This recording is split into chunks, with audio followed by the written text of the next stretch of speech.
Nous voudrions rappeler d'abord qu'au terme de la déclaration que nous avons faite à Lubumbashi en date du 14 avril, nous avions annoncé la marche de Kinshasa pour la date du 13 mai, soit plus précisément un mois. L'hôtel de ville de Kinshasa, l'autorité urbaine, est restée silencieuse, sans donner de nouvelles, jusqu'à ce qu'une nouvelle lettre le saisissant de cette marche lui ait été communiquée en date du 8 mai, consécutivement à la lettre précédente qui lui avait été signifiée depuis le 27 avril de cette année.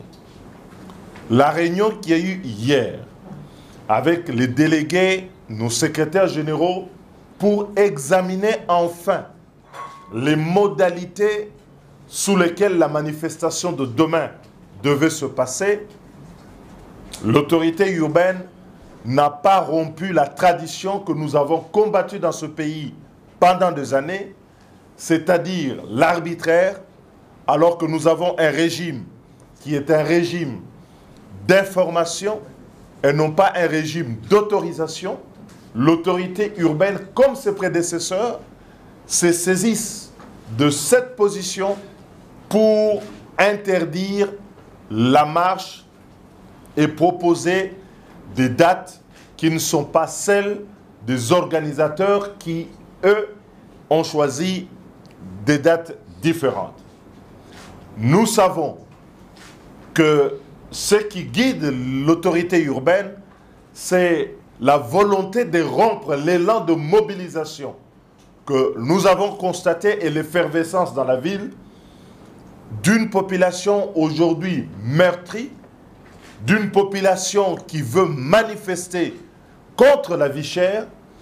contre l'insécurité grandissante dans notre pays et contre un processus électoral chaotique et frauduleux. Face à cette mobilisation, l'autorité urbaine qui a minimisé au départ n'a eu d'autre recours que d'interdire la marche. Et sur quelle motivation est-ce qu'il y a eu cette interdiction? On évoque la sécurité. On évoque la sécurité dans une ville où nous avons vu il y a moins d'une semaine la majorité, le pouvoir, organiser ici une activité grandiose. Une activité où ils ont convié l'ensemble de la ville sans qu'il n'y ait un quelconque incident pouvant attester aujourd'hui qu'il y a eu une tension dans la ville. Aussi, nous voulons rappeler que toutes les marches qui ont été organisées par l'opposition au cours de ces derniers mois n'ont donné lieu à aucun incident de la part de ces organisateurs. Face à cette situation, nous avons maintenu donc la marche qui doit se dérouler demain à la date du 13, mais conscient, étant à l'écoute de nos bases politiques qui disent de ne pas verser dans le piège de l'apologie de la violence où le pouvoir veut nous amener, à savoir, on interdit les marches, on réprime et on va tuer les citoyens et ainsi démobiliser pour chanter que l'opposition n'est pas là. En toute responsabilité, nous avons décidé de notre propre chef et nous n'accepterons pas un nouveau dictat de la part de l'autorité urbaine que la marche va se dérouler le samedi prochain, c'est-à-dire à la date du 20 mai ici à Kinshasa. Nous en appelons donc à tous nos militants, à toutes les bases de nos 4 formations politiques et de la société civile et d'autres partis qui ont joint la marche, à rester mobilisés et à faire une démonstration de force, à pouvoir être là pour dire que nous sommes contre la vie chère dans notre pays,